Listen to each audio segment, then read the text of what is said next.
Thank you very much. It's my great pleasure to introduce Dr. Alan Davis. Dr. Davis is an assistant professor of social work at The Ohio State University and an adjunct assistant professor at the Psychedelic Research Unit in Johns Hopkins. Dr. Davis obtained his master's and PhD in clinical psychology from Bowling Green State University.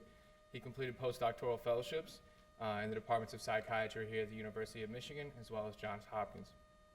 Dr. Davis is also a licensed psychologist with substantial clinical experience working with people diagnosed with trauma-based psychological problems such as addiction, PTSD, depression, and anxiety. Consistent with his clinical interests, his research interests and expertise focus on contributing to the knowledge of and ability to help those suffering with substance use and mental health problems, understanding how to improve clinical outcomes through examining new treatments, and developing ways to conceptualize substance use and mental health problems through a strengths-based approach.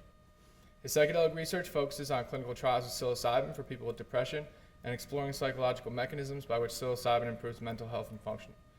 Please join me in giving a warm welcome to Dr. Alan Davis.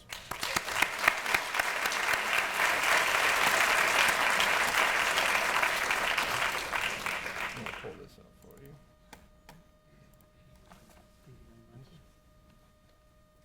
Thank you, and thanks again for inviting me back to the University of Michigan. I'm really excited to be here. Ann Arbor always treated me really well, and so it's great to be here today. I'm just kind of curious if I can get a show of hands of how many of you in the audience are either currently a clinician of some kind or a clinician in training or has interest in pursuing this as a clinical field. Oh, great, yes, welcome. That is definitely my initial passion for this work, and so I've been fortunate enough to get some really great hands-on training at Johns Hopkins as a primary therapist for psilocybin-assisted psychotherapy. Today I'll be presenting mostly on research, but I'll hope, the focus of my research and my interest there really is in the therapist hat. So I'm innately curious about why these substances, psilocybin in particular, seems to bring about psychotherapeutic changes in the people that I've worked with. So I'll try to focus on that. And I think this will do it. Oh, actually, this is not the right slide deck. Hold on one second.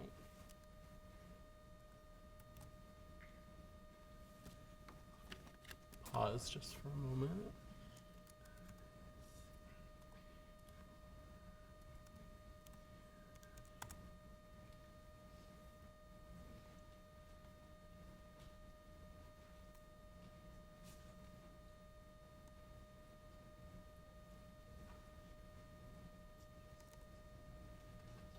That's the right slide.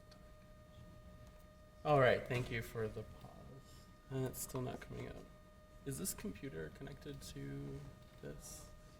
Because this is not the slides. Aha. Thank you.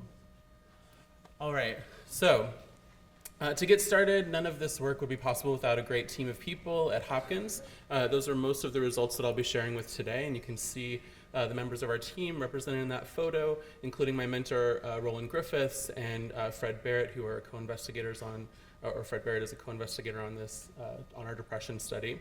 Also, funding for our work, as has been recently announced, has come from some private donors as well as a nonprofit foundation. Our prior studies have been funded by the River Six Foundation, Hefter, and NIDA.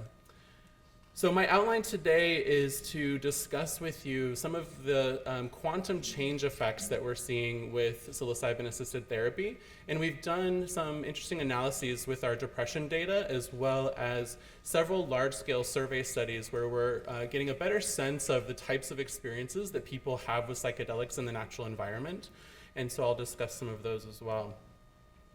But just to start off, and I'm pretty sure everyone in this room, if not before today, then hopefully before this presentation, has a sense of what I mean when I say mystical experience.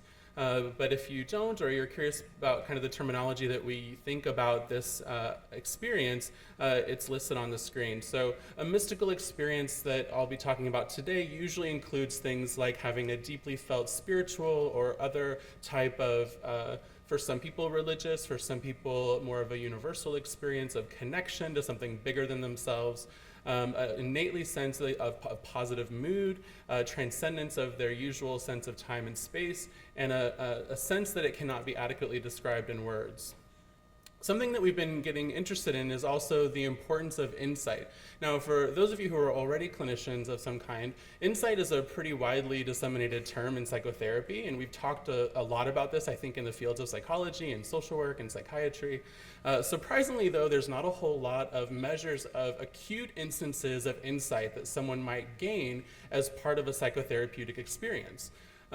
So one thing that we've done is to create a measure of insight in order to get a better sense of, during a psychedelic experience, what types of insight do people get? Now, what I mean by insight are having some type of an awareness or a breakthrough or realization or discovery about someone's emotions, their behaviors, their beliefs, relationships, or memories of some kind. So you might imagine that this insight could be pretty powerful if and when it comes up in a psychedelic experience.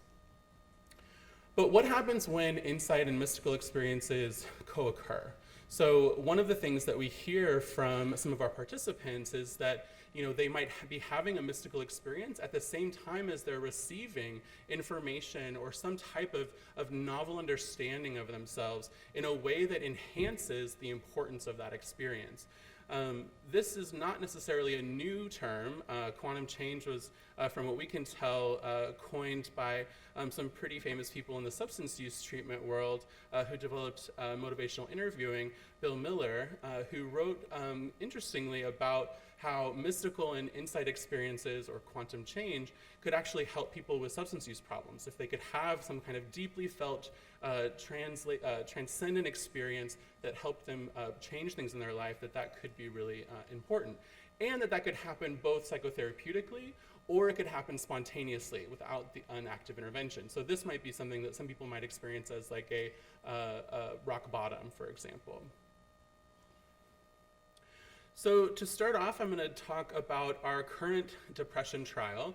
We've actually just finished wrapping up our primary endpoint for this trial, and it's a waitlist control clinical trial for 24 patients with chronic major depressive disorder.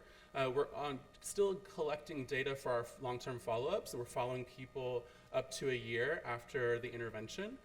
So we're going to be presenting or starting to publish this data hopefully this fall. So you guys are the first to hear the primary endpoint data for the full sample, which is exciting. Well, it's exciting for me. I hope it's exciting for you. The primary objectives of this study, obviously we were interested in examining the effect of psilocybin therapy for people with depression. We also had an fMRI secondary aim, so we gave people a neuroimaging session both prior to and after their psilocybin intervention, and we were looking at cortical glutamate concentrations. And then we also were interested in again, the long-term effect of this, whether it's sustained, beyond the short term. So for those of you who are interested, this is a very busy slide, but one of the things that I wanted to try to communicate with this slide was how intensive this intervention is. So this is not something that people come into easily, and it's not something that's easy to get through. What you see on the top of this slide is our immediate treatment condition. So our immediate treatment was individuals screening and entering into the study and engaging right away. That we compared to a waitlist control. So people who came in under the same screening process but had to wait 2 months before their intervention began. What was really challenging for these folks is, as a requirement of entrance into the study, they had to be free of antidepressants. So they had to come off of their antidepressants in order to screen for the study. Now you might imagine when I show you the screening numbers how many people were really upset when they didn't get into the study after coming off of their antidepressants. So it's a challenge. These people were highly motivated and really desiring some kind of change. The interesting thing is that it wasn't a hard sell to get people to come off of their antidepressants, in part because they weren't working all too well to begin with. But some people did decline in functioning as a result, and so that was part of the challenge of working with folks. The intervention included, after screening, included several preparatory sessions where myself or one of our dyads of therapists would work with the individual to get to know them, develop rapport, do all of the good clinical things that a therapist would do with any patient or client. And as part of that, though, we would talk extensively about the psychedelic experience. We would do our best to prepare them for what might happen on their psilocybin day. Now, what I can tell you is that all of that preparation, which is about 8 hours of time spread over about 2 weeks, sometimes didn't do a whole lot to actually prepare people for their experience. There's only so much you can cover in that 8 hours, and the psilocybin experience is so varied that what we want to do is create a solid relationship. We want to connect with people. We want them to know that they're safe, and that if things do come up and they are experiencing anxiety, that they have trusted people there that can help them through that. And so that's our kind of main function, I would say, during that preparation stage. Some of you might be kind of curious about the psychotherapeutic approach. In general, it's an eclectic approach that might be changing going forward with some of the FDA trials that might be looking at more specific psychotherapeutic approaches. In general, we fall into the camp of kind of like a motivational interviewing and acceptance and commitment therapy based with a little bit of CBT in there just for good measure, but it does vary by therapist, kind of what we're doing with folks.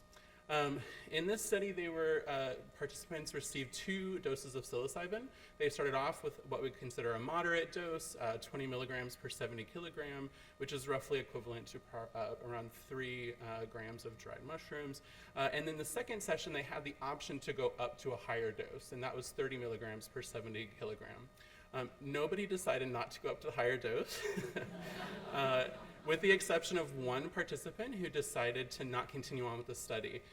Interestingly, the reason that person decided not to continue is because they had such a robust antidepressant effect of the first session, but it was also a very challenging session. And they decided they were not depressed and there was no reason to have a second session.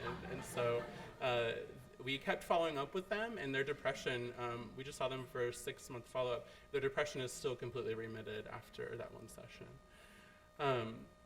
After the second psilocybin session, we then follow up with them weekly for a couple weeks, and then monthly, and then 3, 6, and 12 months later. At each of those sessions, they meet with their therapist guides, and they have essentially a 1-hour psychotherapy session, or integration session as we call them, where we're really helping people to integrate the experience into their daily life as best that they can. And essentially that's the same intervention that the people on the waitlist received 8 weeks after enrolling in the trial. So this is a big figure that basically just shows how many people at the top there, 870, were assessed for eligibility to get to our final sample of 24. So, I think the big takeaway from this slide is that there are a lot of different types of depression out there, and there's a lot of other problems that come along with depression. And unfortunately, because of the limitations of research, we only had so much capacity to broaden our scope to allow some of those co-occurring issues into the therapeutic context of our study. People had to have depression as a primary condition to get in. We did work with people and have them come in if they had secondary problems related to PTSD, anxiety, in a variety of different forms of anxiety. We had some people with other emotional problems, but that couldn't be their primary problem that they were coming in for. So in our immediate treatment group, we had a final sample of 13, and we had 11 in our delayed treatment group. So of these 24 volunteers with moderate to severe depression, and that's rated by a blinded rater, so someone unaffiliated with the study met with them to do all of their depression ratings so that we had some kind of blinding in that assessment. And the demographics of the sample, most of them were in their late 30s or older. We had, the range varied from, I think our youngest participant was 22, and our oldest participant, I think, was 65. Most of them were men, and most of them were white men, and most of them were heterosexual white men, which is a challenge for this type of research. It was interesting to me, living in Baltimore, where we are surrounded by so much diversity, the difficulty with which we had, recruiting people of color.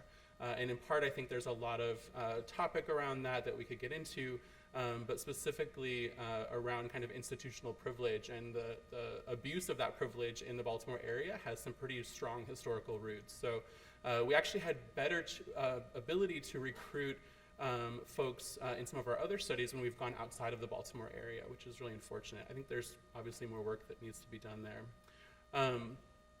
most people in the study had been experienced depression for a very long time, on average over 2 decades, and there were no differences in these demographic characteristics between our two groups. Ta-da! This is our main finding. It's very exciting. When we looked at all of those people, what we found was at 1 week and 4 weeks after the intervention completed, we have a statistically significant decrease in depression scores as measured by that blinded clinician. What's really exciting, I think, is not only that there's a statistical difference here, but the effect sizes for our 1 week and 4 week primary endpoints are 2.9 and 3.4. Now, to give you all some perspective, for those of you who don't know, those are about 3 to 4 times greater than what would be considered a large effect in standard clinical trials. Now, keep in mind that we excluded 830 people from this study. So because of that selectivity, it's almost certain that this effect would have been decreased when you start thinking about what depression looks like with most people who have depression. But for people who were pretty purely depressed without a lot of co-occurring problems, it's a pretty robust and strong effect, which is exciting. Also, what we found is that to meet criteria for a clinically significant response in terms of a depression treatment, usually that's defined as having a greater than 50% reduction in your depression scores. And what we found was that 62 and 67% respectively had a clinically significant response to the treatment at 1 and 4 weeks. To be classified as having full remission from depression, you have to score lower than or equal to 7 on our clinician-administered depression scale. And at 1 and 4 weeks, half or more of the study participants had a complete remission of depression following the intervention. And this is our most recent analysis where we're starting to actually compare by condition the effect of this treatment. So basically, this was our attempt to have some type of control. We felt very strongly that placebo, although scientifically rigorous, is therapeutically a challenge with people who are struggling with mental health problems. And we decided instead to make sure that everyone got the psilocybin in the study. But what we did find when we compared those who were in the waitlist delay and those who had the immediate treatment was that these effects that we found were not accounted for by natural fluctuations in depression. The people who came into the study and were in the waitlist condition, their depression actually went up slightly during that 2 months, which makes sense if you consider the fact that most of them came off of their antidepressants and then found out that they had to wait 2 months to actually get psilocybin. A lot of them were kind of struggling during that time. But they also had the same as, or as is kind of represented by this graph, a slightly larger drop in depression scores after the intervention. So coming back now to the idea of what is it about this experience that might be accounting for this effect. One thing that I mentioned earlier was that mystical experiences can partially account for that, and that also it's possible that insight can account for that. Now, Bill Miller would argue that when both are combined together in the same experience, that might produce the most robust effect in terms of either one alone. What we found so far in this data is that spiritual significance, which is also kind of a proxy for a mystical or the spiritual meaning of an experience, was moderately correlated with change in depression at 4 weeks. What was interesting is that psychological insight was more strongly related to the clinical effect at 4 weeks, which I think really speaks to the importance of not just having a positive experience or a mystical experience, but really getting information, getting new knowledge or understanding about ways to actually change the things in your life that are creating or co-creating an environment where depression was able to exist. And that, I think, is the biggest challenge we've seen in the long-term follow-up psychotherapy sessions is, people get this insight and they have this deeply felt sense of how they want to change their life. But you go back to the environment that you were in before. You go back to the relationships, almost always, we did have someone get a divorce, but you almost always go back to the place that you were before. And the environment is a piece of that puzzle of why people were depressed to begin with. For some people, it's incredibly difficult to make those changes, to go back and to break up with a spouse that they've realized during the experience is not someone that's supporting them, to change their job that they've had that is actually co-creating a sense of uncertainty about meaning in life. These are big, big decisions, and this is something that the therapy part of this work frequently involves. So I'm going to switch gears a little bit, and I'm going to go through several kind of take-home points from several of our survey studies that frankly will just seem like I'm beating you over the head with this point of quantum change and the importance, but I just want you to get a sense of the fact that we're seeing this not only in the laboratory setting, we're also seeing this in naturalistic settings and across a lot of different types of people with a lot of different types of problems. The first one is a study that was recently published in the Journal of Psychopharmacology. We did a study looking at people who reported having an alcohol use disorder. And we were interested in asking them about whether or not they had a beneficial effect of psychedelics in the natural environment. And what we found in this sample of individuals, mostly white men, were that most of them had severe or moderate alcohol use disorders, and this was self-rated. So, we asked them to kind of indicate whether or not they met criteria via all of our DSM criteria of a substance use disorder.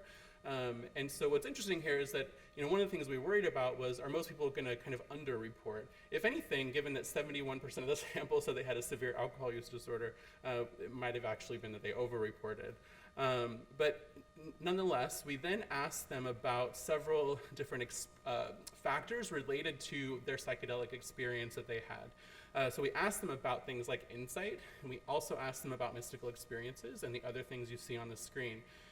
This is a complicated figure, but the thing I wanted to highlight on here was the importance of insight and mystical experiences in this model, predicting decreases in alcohol consumption after a psychedelic experience.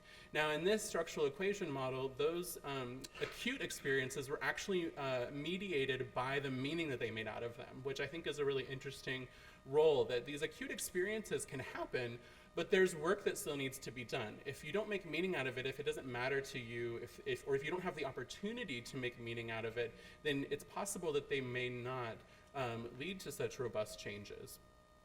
There are also a study, which was essentially a parallel study done simultaneously, where we looked at individuals who self-reported either cannabis, stimulant, or opiate use problems. And among these folks, most of them, almost 90% or a little over 90%, reported a moderate or severe substance use disorder with one of those drugs. And what we found was a very similar model. So the insight and mystical experiences are related to a decrease in drug use from before to after that psychedelic experience. But again, that was also mediated by the meaning that they made out of it. So again, I think what's interesting to me about that meaning-making variable is that that's where I see the role of the therapist. And for us clinicians who want to find a path to really help people capitalize on these experiences, I think it's in that meaning-making or integration phase after the psychedelic experience, especially if you're talking about a classic psychedelic.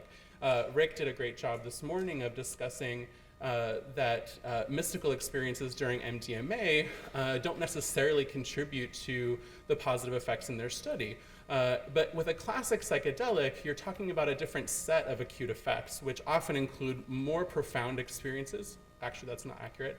More profound mystical experiences that are usually make the individual unable to do what you saw that veteran doing in that video, able to process in the moment difficult memories. That's usually not possible during a psilocybin experience. I will say from my clinical work on the trial that it does happen sometimes. Especially in the lower dose session, we would have people who at various points during their psilocybin experience want to process and talk about difficult memories or emotions that were coming up as part of their journey. And so if and when that happens, we would work with them and we would do some processing. But as a general rule, especially during the high dose sessions, that's not something that people are looking to do until later. We also did another survey of people with depression or anxiety. And in this study, we were looking at, again, basically the same population, but really looking at different conditions. So for these folks with depression and anxiety, we found essentially the same effect model. So the acute insight and acute mystical experiences were contributing to a decrease in depression and anxiety in the natural environment after a psychedelic experience. Now, what I think is really interesting here, and I forgot to have a fun little red box that would highlight it for you, but you'll notice that line on the bottom of the triangle is a negative 0.08, and the one on the top is a negative 0.28. So first of all, there's 2 points I want to make about this. One is that these correlations are overall pretty small. So even though these variables seem to be implicated in helping people with these issues, these are by no means the only things that are going on that are helping people. These just happen to be the ones that we have, at least on this team, have measures for and are working on developing measures for. But there's a lot more work that needs to happen. Some of that's already going on in other labs. But what was interesting, I thought, about this data was that insight seemed to have a stronger effect on the changes with depression and anxiety than we saw with the changes in alcohol use or substance use problems. And I think that's important, especially if you think about kind of ruminative behavior and the role of kind of thinking and cognition in the etiology and maintenance of depression and anxiety. That the psychological insight, the disruption in that moment, and the access of new information may be so profound that it disrupts that cycle enough to help contribute to behavior change. And that may be more important than the mystical experience itself. So I'm really excited to present this data because this is data that we've just started a week ago collecting, but I pulled some of it so that we could talk about it. And I've highlighted several times during this talk one of the problems with our clinical trials and with a lot of the survey research is that we tend to recruit a lot of people who are not of color. And so I started a collaboration with Dr. Monica Williams, who was at the University of Connecticut. She's just transitioned to the University of Ottawa. And she and I decided to do a survey specifically for people of color so that we could get a sense of whether or not they were experiencing benefits from psychedelic use in terms of impact on their experience of trauma symptoms due to racial trauma and discrimination. So it's a small sample so far. We're actually going to be collecting a sample of 500 people. The first 127 completed the study. Almost half reported being from an Asian background, and about 20% were reported being from a Black or African or Native American or other race. Females were represented by half of the sample, and our recruitment strategy for this is very different. We're actually targeting specifically to make sure we have equal representation by women in the sample, as opposed to our prior studies where we just kind of open them up and let whoever participate. We're actually restricting participation in order to make sure we get a balance of sex in the study. And you're probably not surprised by this by now in the talk, but basically we're seeing the same pattern of effect in decrease in trauma symptoms as a result of racial trauma, that these people of color are experiencing benefit in these trauma symptoms as a result of naturalistic psychedelic use. So, where does this leave us? I think that mystical and psychological insight experiences have the capacity to produce really profound changes. It's been an honor for me to be able to see some of that happen in person.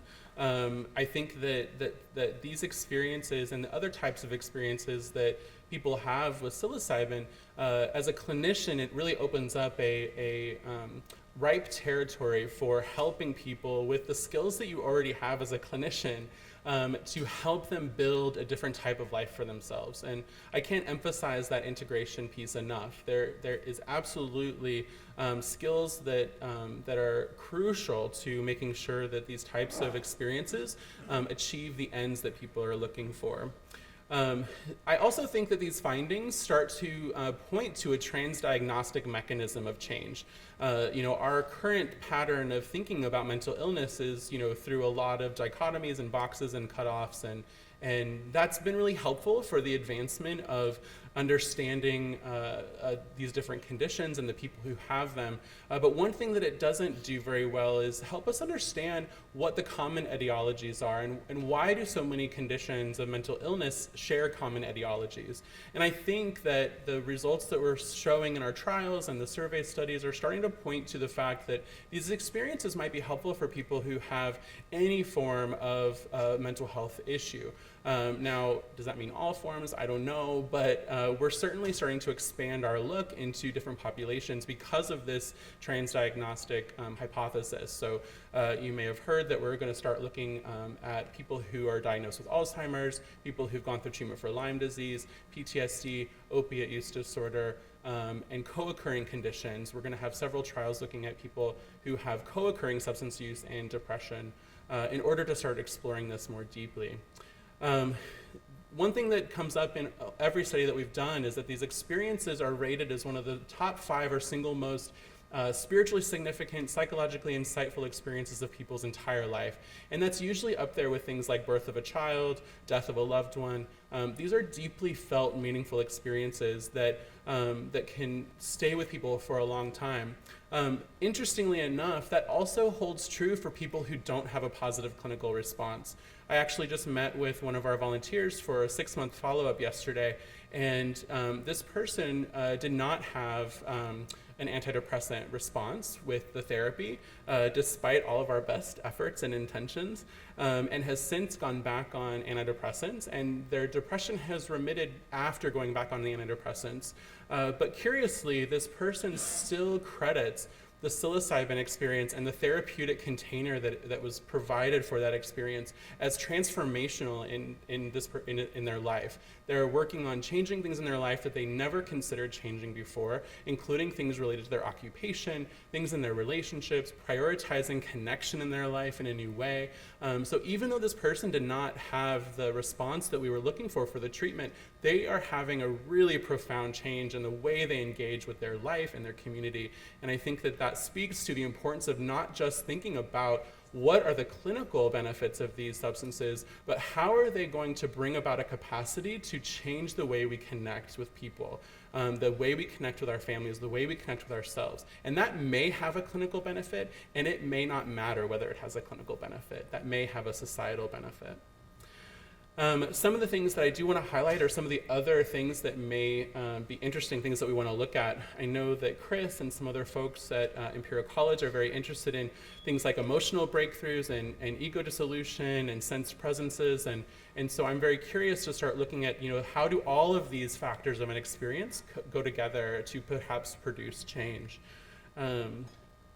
And we're also working on a new study where we've translated all of our measures into Spanish, and we're getting ready to launch a study to empirically validate the psychometric properties of psychedelic measures into Spanish-speaking populations so that we can hopefully over time increase our ability to conduct trials with individuals who are not primary English speakers. If I could, just for a quick moment. You've got time. Do I have time? Okay, good. I just do want to do a quick little plug for something else that I am involved in, which I hope is of interest to people in this room. I started a nonprofit research foundation. Actually, I started it while I was a postdoc here at the University of Michigan, because at the time, I wasn't sure how my path in this work was going to unfold or whether it would unfold. And so I also thought that it might be helpful if we could find a way to support students in pursuing psychedelic research as part of their graduate training or undergraduate training, or even postgraduate training if they're a resident or a postdoc fellow. And in the last 2 years, we've been able to support 9 students across a variety of different academic disciplines who are conducting psychedelic research studies in their university programs. And the types of studies that we're getting applications for span things from anthropology, both cultural and medical anthropology, to psychiatry and medicine, oncology, We have individuals from English departments and music departments and Latinx studies departments who are all bringing this research into deeply meaningful areas of study. And I can't encourage enough either people in this room or if you know people who are interested in conducting something outside of a clinical trial, who want to study the impact of psychedelics to apply in our next cycles. We're also hoping to, with more funding and donations over time, we're hoping to expand this into a community grants program where we can help people in the community to take something interesting to them about psychedelic science and bridge their community to the psychedelic science world. So I feel very strongly that in order for this path to come to a place where these medicines are available to people, we have to figure out a way to also connect community to this process. Communities, families, other people who are not actually having the psychedelic experience need to learn and understand how to talk about and support people when they do have these experiences. Indigenously, I think that was critical to the fact that they were so powerfully used as medicine. So we're gonna need to do that as well, and I think that Source Research Foundation might be able to help that process along. This is some more pictures of the team, and always go blue. Thank you for having me.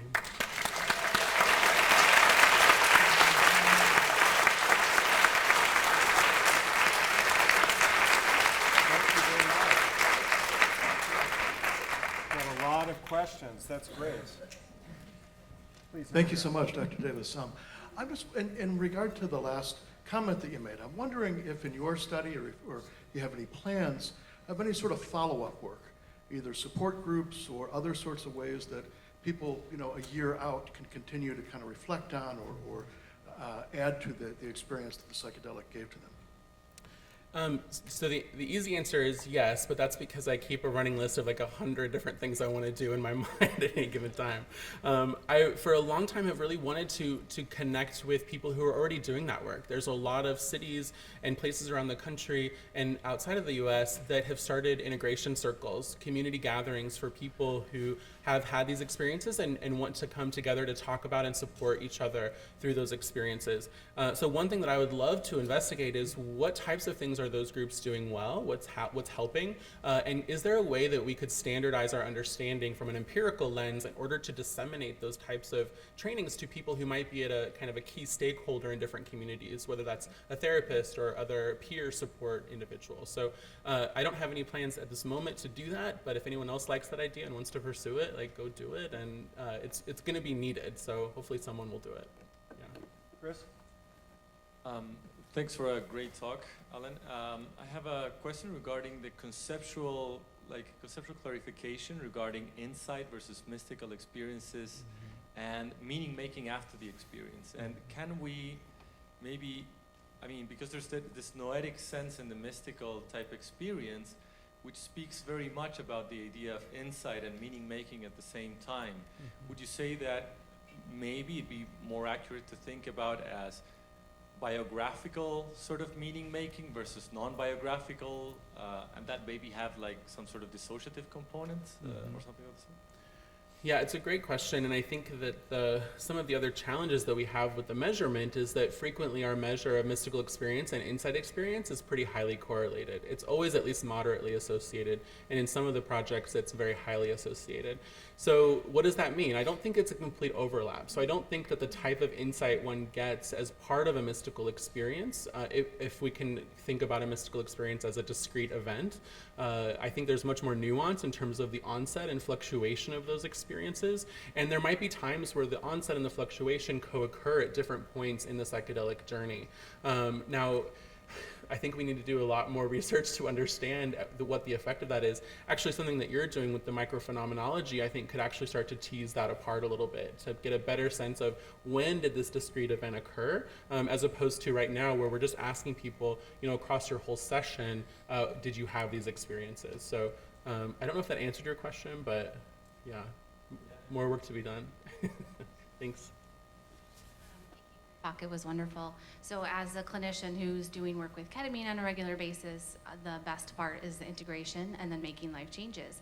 But the unfortunate part of that is that's what Western medicine doesn't value, right? Getting all those therapy sessions, meeting with a therapist in between, and doing that is very, very expensive, especially when a lot of it's not covered by insurance. So are the great minds at Hopkins, I mean, MDMA, it's like 80 hours of therapy, and this is same thing. Like, is there any idea of like how we're gonna make this accessible for people? The unfortunate answer is no, we don't have those answers. But I will say that there are people that I know of in this community of research and people in the community who are advocates of the research and who are also advocates of the clinical process who are building structures right now to help advance future endeavors to get reimbursed for the types of things that are critical to this process. So there are efforts underway to build, for example, licensure, like post-licensure accreditation of clinicians outside of the MAPS world in order to kind of build connection to insurers so that they understand at a higher like advocacy level that they understand that this whole package is critical to the process. Now, whether or not insurance companies are ever ultimately going to be able to, buy into that and be willing to do it is another question. But I know there are people out there that are trying to work on this in order to set the stage for an effective dissemination post-approval. Excellent talk. Just keep speaking and close. Thank you for everything you're doing. This research is truly amazing. That Cohen's D is just through the roof. It's like music to my ears. Quick question is there a reason why you guys use the grid HAM-D versus just a regular HAM-D? I noticed Dr. Griffiths did that in one of his previous cancer studies as well. So I don't know what the rationale was for the cancer studies because that was a little bit before my time there. For our current studies, it's probably a little bit because we had just been using it already for the prior studies. But I can also say as a scientist and a clinician, I do tend to like things that are in boxes that can be easily rated. And there's a little bit, I think, the grid part of the grid HAM-D, I think is just pleasing to investigators. But I don't know that there's really a justification scientifically for one over the other. And I know a lot of studies use the HAM-D as opposed to the grid HAM-D. Yeah. I work with rats and have a bit of a behaviorist background, so I'm curious as to how these emotional and cognitive upheavals translate into smaller behaviors that support long-term remission, like eating better, sleep hygiene, things like that. I see the connection between the drinking, but there's a lot of behaviors that might be moderating that, that I don't go home, eat McDonald's, stay up till 2 watching TV. How does that support that stuff after they go home and leave 2 years later? Yeah, so what we see, this is more things that we're not measuring, but just anecdotally as a clinician, what I work with people on is they come in and they'll say things like, I notice that I'm turning Netflix on less. I'm not even like seeking it out. And it's not that they necessarily had a problem with, too much TV consumption, but they just notice that there's these smaller changes in their environment that it's different than what life was like before. We've had some people who have mentioned that sleep improves, kind of on its own, even though they didn't necessarily think they had sleep problems before, but they're noticing that they're sleeping, they get a better quality of sleep. So I absolutely think that there are things that are going on that we're absolutely not even measuring in the trial that might be kind of co-creating this therapeutic outcome. And yeah, so yes, I guess is the answer. Yeah. Hi. Just on a personal note, I'd like to thank you from the bottom of my heart for sharing this information. I've directed quite a few people towards Johns Hopkins for the last few years, and it's extremely valuable having like a legitimate scientific base of this knowledge. So thank you very, very much. Thank you. On a more personal note, do you have any advice for someone to integrate all the insight you can achieve during a session? Because there's no lack of insight in my experience, but I feel like a grizzly bear fishing at a river. There's all these salmon coming by and things that I could do differently, but you can only grab a few and the rest are gone by the time you wake up in the morning. Yes, thank you for that visualization. Yeah, that's great. That absolutely is something I see time and time again with people who have these experiences, is that frequently there's so much information, so much good, rich, therapeutic information, that it's overwhelming to try to make sense of it all. We stick pretty solidly to a model that incorporates writing, and if they feel like expressing themselves in other ways, like through art or music, or we had someone who painted, and so we encouraged them to paint while they reflected on their experience. Whatever people can do to bridge the meaning-making part of your brain, the part that's thinking about the experience, to a part that's expressing something about the experience, that's our standard frame, which seems to have been helpful for people. I don't know whether that's empirically true. It just anecdotally, it seems like that's helpful, is to try to connect different activities in that integration process that might help make it a more rich understanding. We also have people at long-term follow-ups who come in and say, oh my gosh, I was getting ready for this appointment and I read my session report, which we usually have them write up the night of their session. And I totally forgot about all this huge thing that was so meaningful to me back then, and it just kind of slipped away. And that also seems to be a hallmark, that there's so much information, it can't all stay active and present on a moment-by-moment basis. And so we encourage people to go back and read old writings and to reconnect with their experiences so that they can continue to bring them forward into their lives. Thank you. So regarding long-term follow-up, since most mental health disorders are thought of as chronic disorders, and more than half the people who have a first episode of depression will have another one, I'm curious how long you plan to follow the participants for and what you're seeing in the long term at this point.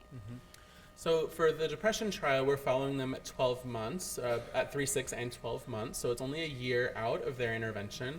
However, I don't have enough information to say 12-month yet, but at the 3, 6 month time points, I would say there's certainly some relapse into mild depression for sure. There are still, and I know this isn't very scientific, but there's a meaningful proportion of people who are still remitted from depression, which is a great sign of long-term effect. But I think that certainly it's not a magic bullet. This is not going to solve depression for every person, nor is it going to solve depression at one time point for one person's entire life. I don't think. That's my best clinical judgment. And so it might be that people, and we do have some people who come in at a long-term follow-up and say, I really wish I could have another session. I really wish that, there was something I just feel like is left for me to work through therapeutically. And so, hopefully in clinical practice, like with any other treatment, that there can be starts and stops, there can be meaning making at one time point in one's life, and if they need to revisit again, either because symptoms have come up or because a new problem has come up, that they will be able to access that medicine again.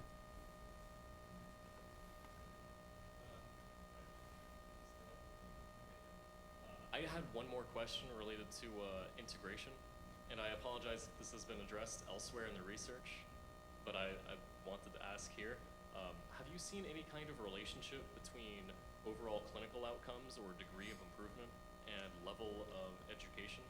Because it seems to be that in the integration process, it seems that the ability to integrate the experiences and to be able to give names and concepts to those experiences so as to be able to integrate them and make sense of them compared to the rest of one's life may somewhat depend on, say, a person's vocabulary.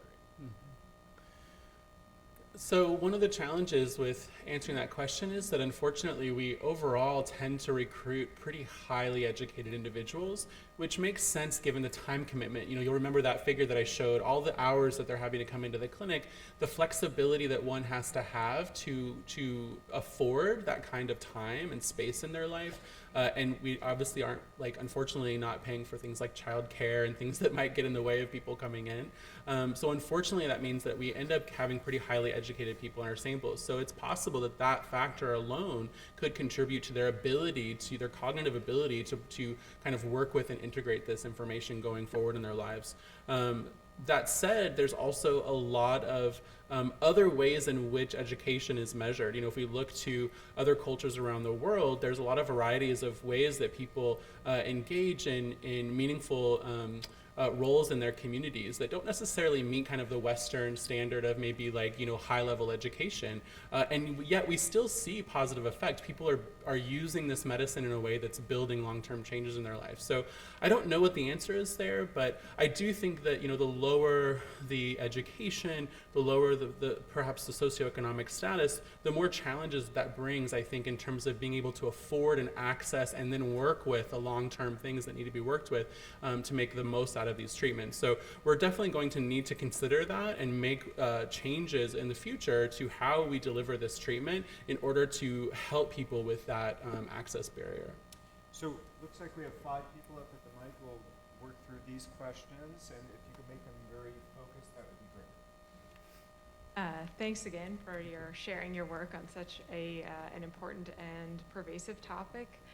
As some people have already asked questions again about insight and or mysticism, and I was wondering more specifically how you, for the purposes of your study, how you define insight and what specific questions you ask the kind of participants, to assess that. Mm-hmm. So I should mention that we're still refining the measure and testing its properties as like a psychometrically valid instrument. How we designed it was to assess for several different domains of insight. And what we meant by insight was an acute realization or a new discovery or an awareness about something that you previously didn't know or understand or were aware of. And so our questions kind of used that as a model to elicit responses. So questions would look something like, I discovered emotional, an ability to connect to an emotional experience that I previously avoided, or I have an awareness of a path in my profession that I previously was not aware of. Things like that that kind of tap into like an acute, discrete piece of information that someone might get during an experience. Thanks for your talk. I'm wondering if you could say a little bit more about the rationale for different psychotherapeutic modalities, specifically with psilocybin. And I'm especially interested in if psychodynamics have ever been applied.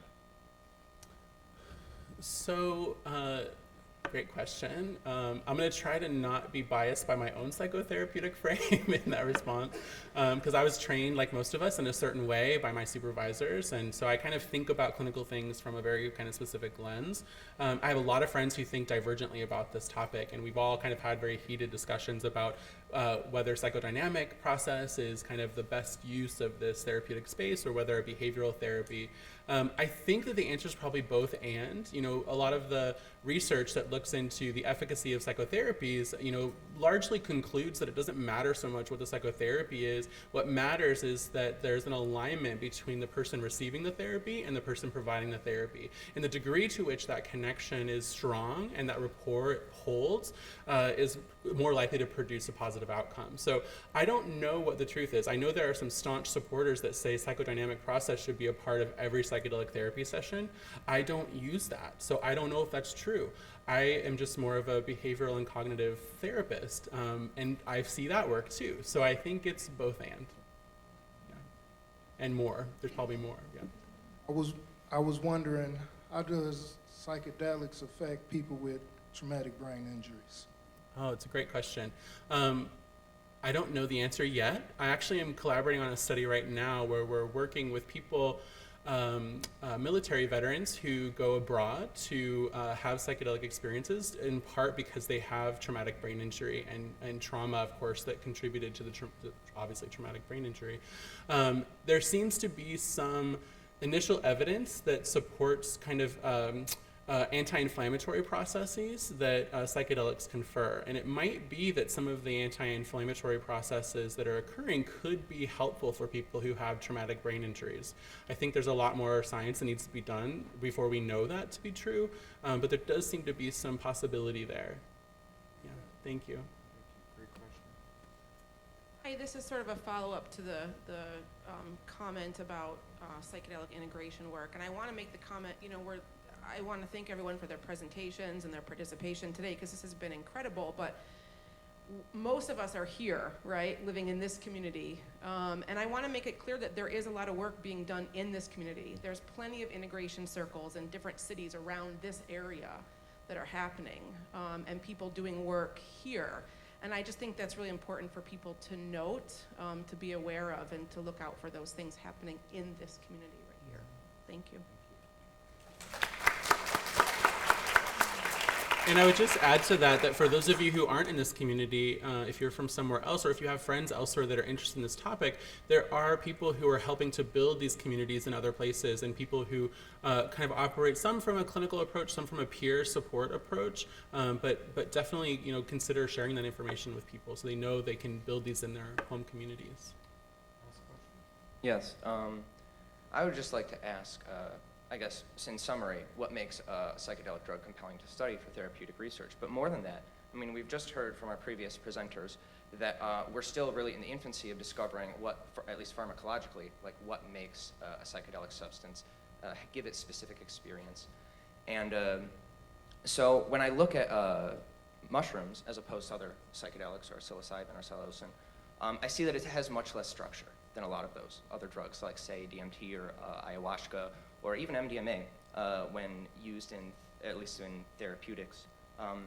And I'm wondering, like, when you look at all of these serotonergic drugs that may have, these effects, what do you look for when you're saying, well, this I would like to treat, MDD with this, or this I would like to treat, PTSD with this? What makes a drug compelling for study pharmacologically or experimentally? Well, I'll give you the answer that my mentor Roland gives me when I ask him that question about why they chose psilocybin. And his honest answer is that it was unpronounceable to most of the public and the media. And most people did not know what psilocybin was, as opposed to LSD. And it didn't have the same cultural implications of ecstasy, right? And so I think he made a calculated move to pursue a deep regulatory hurdle to pursue this research by using a substance that was going to be less recognizable to the people that might get in the way of it. And I think, honestly, that was similar. I don't know, Rick, I think he might not be here at the moment, but my guess is that that's in part why he chose MDMA. There was certain advantages for working with, for example, combat veterans or other people with, combat-related and other types of, first responder types of PSD, capitalizing on connection and things about a community that maybe would overcome the barriers to pursuing this research. Our depression trial took 2 years of conversations and applications with the FDA and DEA and IRBs just to start it. Like, there's a lot of hurdles, and any step along that path, it can be shut down. And so until we move further in our cultural change, I think some of those decisions, unfortunately, were made because of that. Yeah. Thank you very much. Thank you so very much.